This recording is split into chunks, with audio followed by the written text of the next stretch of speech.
Hello, I'm James from the Clever Car Collection, and as you know, I've been running the AI car dealership project, buying fantastic cars like this brilliant, yes it's still for sale, yellow Skoda Fabia estate. And in this video, I'm going to tell you a little bit about what I've learned about buying used cars and how it can help you when it comes to buying a car like this from people like me.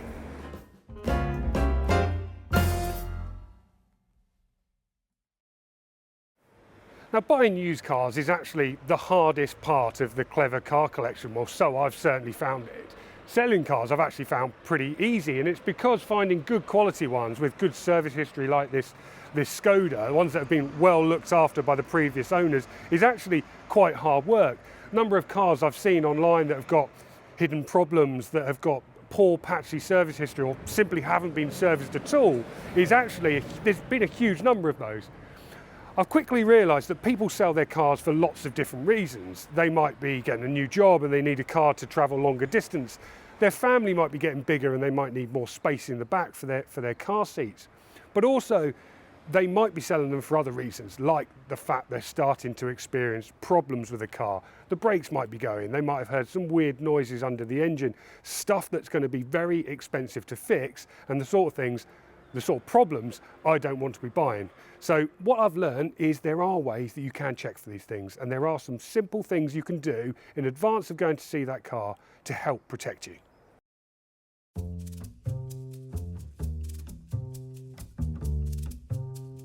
Now, before you even go to see the car, you can do a lot of research in advance. All you need is a laptop and a web browser. I start on the MOT check-in government website. You just Google MOT check and it will easily come up. It's a government website where you input the registration number of the car you're buying and it will list all of the previous MOTs.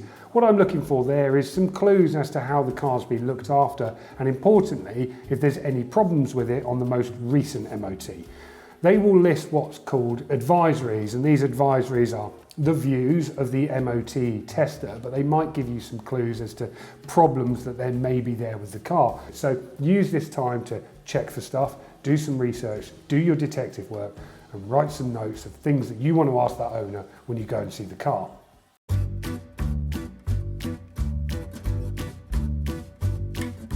So the first thing I do when I come to see a car like this one is I give it a good look around. So it's a pretty simple thing, but make sure you walk all the way around the car at different heights, taking in the different panels as you go along. Thank you, John.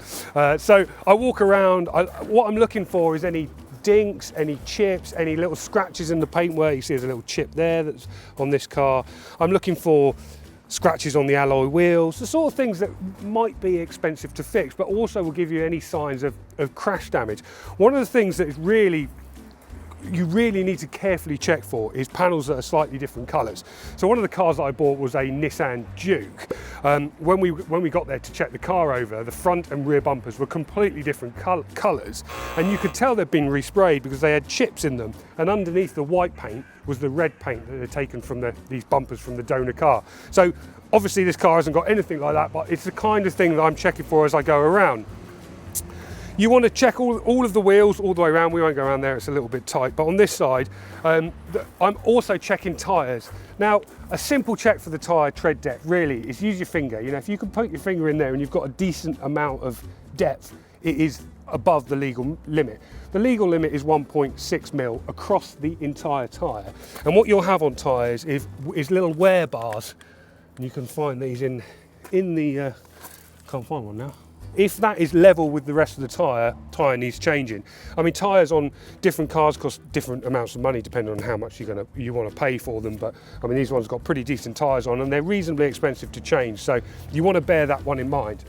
Now, one of the things I like to check on all cars is the condition of the wing mirrors. They can be actually very complicated little bits of kit. They can have blind spot recognition, they can have cameras in them, they can have heating elements, they can also be powered. if any one of those things goes wrong, you're going to need a new one, and they are expensive. So I like to check that they're working. I get in the car and I use all of the different elements of it and make sure they are fine before buying the car. So one of the next things I've been warned about, and one of the things that I always check on the used cars I'm buying, is the condition of the headlights. Often these are sealed units on newer cars, and if they have a problem, you have to replace the whole unit, and that is very expensive. Look for cracks, sign of damage, moisture seeping in, anything that suggests that's not working properly is something that I would avoid.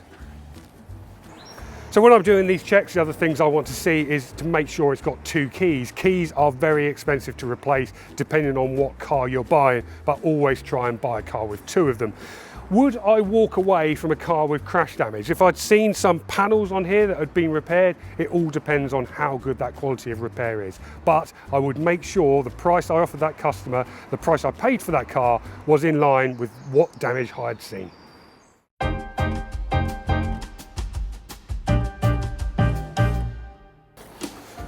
Right, so inside the car, I like to check as much as I have done on the outside, because these things can be quite expensive to fix. A few cars that I've bought have had problems. I've had one with a problem with the sat-nav unit.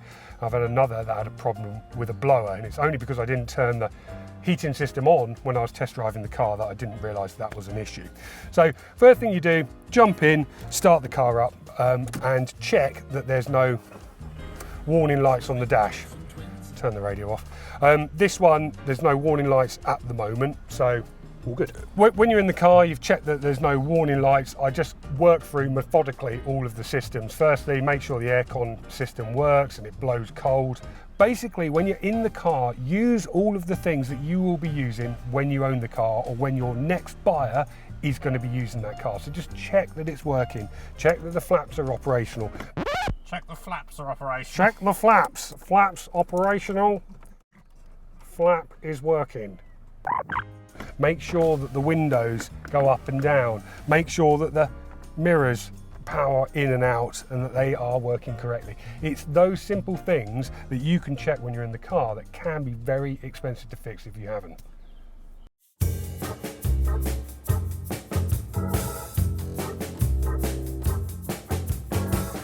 Now, I'm not a mechanical expert by any means, but buying these used cars that I have done has led me to check a few basic things under the bonnet, like how you prop it up.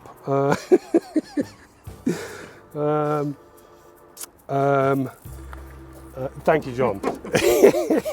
So, basic things that I check for under the bonnet. I like to give it a little good look round. Firstly, is it clean and tidy?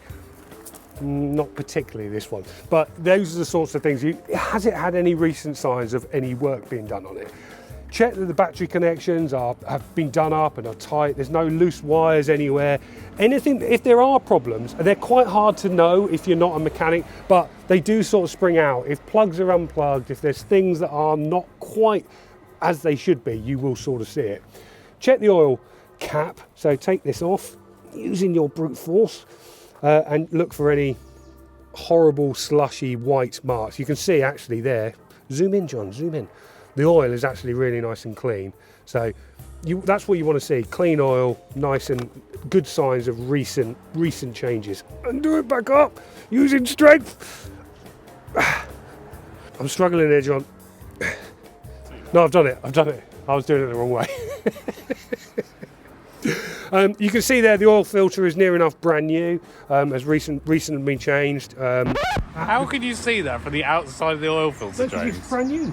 Yeah, but it's made of metal. Yes, but it's not got it. Look, it's brand new. It doesn't get dirty on the outside, does it? Of course it does. The other thing to check is obviously the oil level. Use the dipstick, give it a wipe with your nice disgusting rag. Put it back in and check the level. It should be between minimum and maximum. You can see there it's just perfectly just above halfway. Nothing to worry about there. But I have seen cars where they're well over maximum, and I have seen cars where there have been no oil in them whatsoever. Avoid those. The other thing to check is the coolant level. Make sure it's between maximum and minimum. One of the cars that I did nearly buy had a problem with the coolant. Coolant was below minimum. The oil level was above maximum. And I spoke to my mechanic, and he basically said that if there isn't any leaks under the car, The only other place that coolant could be going is into the oil, and that is a serious problem and something that's very expensive to fix, so avoid those sorts of things.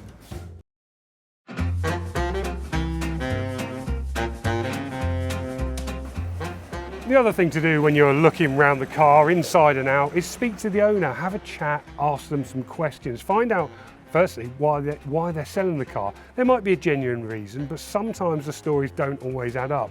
I've had some people try and sell cars and they've told me one thing at the start of the process, and at the end of it it's changed, and that's led me to be a little bit more suspicious than I was in the first place.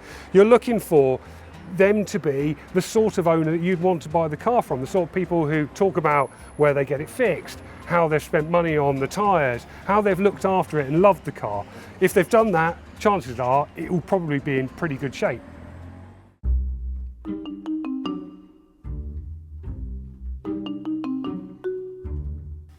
Now, when you finally get hold of the documentation, make sure you take your time to look through it carefully. I like to start with the V5.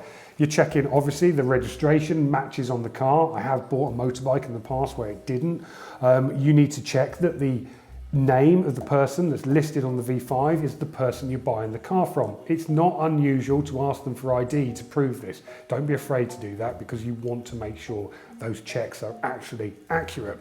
Inside, you're looking for the VIN number and the engine number. These two things are quite easy to find on the car that you're looking at. Google it or look on YouTube if you don't know where they are. Check that the one that's stamped on the car matches the V5. Next up, I like to look through the receipts and the service history. If you've got lots of history like this car has, this is absolutely gold dust, because what it does is it backs up any stamps that there may be in the service schedule. So through this, what you're looking for is indications that they've done major things that need to be done with the car, like the cam belt. That can be very, very expensive to do on a car. I've bought cars where the cam belt hasn't been done. It's normally done in line with age or mileage. Check on the car that you're buying and make sure that you've got a receipt to prove it's done. Don't just take a stamp in the service book as proof. When it comes to the service book, I like to have a careful look through the dates and who has stamped it and make sure that there are invoices to back it up. If I haven't got the invoices that back up the service book, I'm a little bit more suspicious, especially if all of the stamps look like they've been done around the same time or at the same time and the handwriting is the same throughout. If you've got a stamped up service book like that, be very, very wary unless you can back it up with some printed history too. Now, the other big check to make is mileage. Now, if you're a used car dealer, you have to do everything in your possible power, all due diligence, to check that the car that you're selling, the mileage is accurate. So the first thing that I do is I ask the owner to sign a mileage declaration form to say that they haven't tampered with the mileage and that it's accurate to the best of their knowledge. Now, they might be lying, but you have checked, and that is a piece of due diligence you should be doing. The other things that you can do is look at the service schedule, look at previous MOTs and check that those mileage gains that are written on those documents match what you have seen. The other thing to do is get an HPI check or an Experian check. They check the mileages too, and it's something that you should do as a used car dealer. It's definitely something you should do if you're buying a used car yourself, and keep a record of that check, because if it ever comes back, you need to be able to prove that you've actually done it.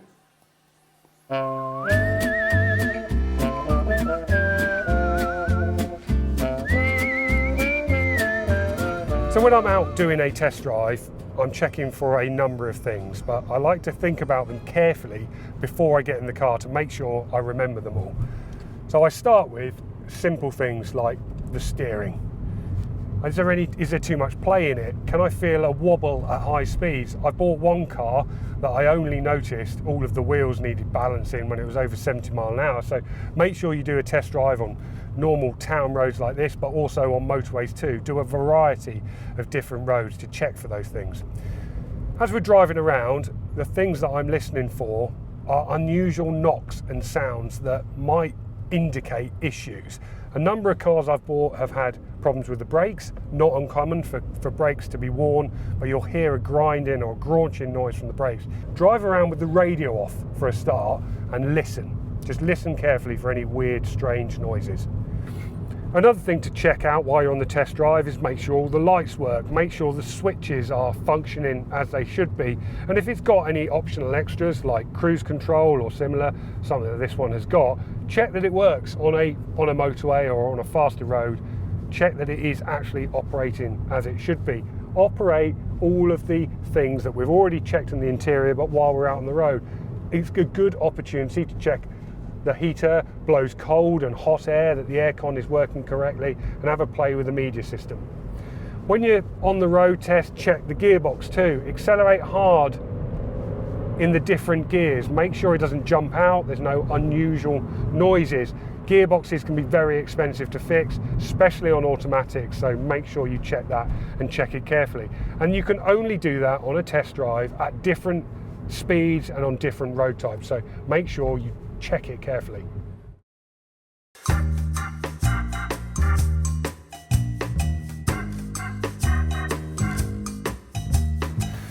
One of the hardest things to do when you've spent a day out of your life to go and see a used car you want to buy is actually walk away from it at the end without buying it. But if you're a dealer, you need to be able to put a warranty on the cars that you're buying. There are consumer rights that you have to meet, and it's only by buying good quality cars that have been well looked after that you can meet that. Well, certainly it's the only way that I can do it at the moment. People sell their cars for a variety of different reasons, as I said in this video, and you do need to be suspicious, and you do need to check the cars methodically and carefully throughout the process to make sure you're not buying a dud. Things like having the stuff written down that you want to check before you get there is really, really important. I use an appraisal app. It's on my dealer kit DMS system, and it lets me check all of the things off as I work through it, and I find that really works for me. But find a process that works for you and make sure you follow it, because if you buy the wrong car, if you buy one with hidden issues, it will be very, very expensive, and if you're a dealer like me, that can cost you dearly in the future. Now, for more videos like this one, you can visit our website, it's cardealermagazine.co.uk, or subscribe to our channel, it's Car Dealer Magazine. Thanks for watching, goodbye.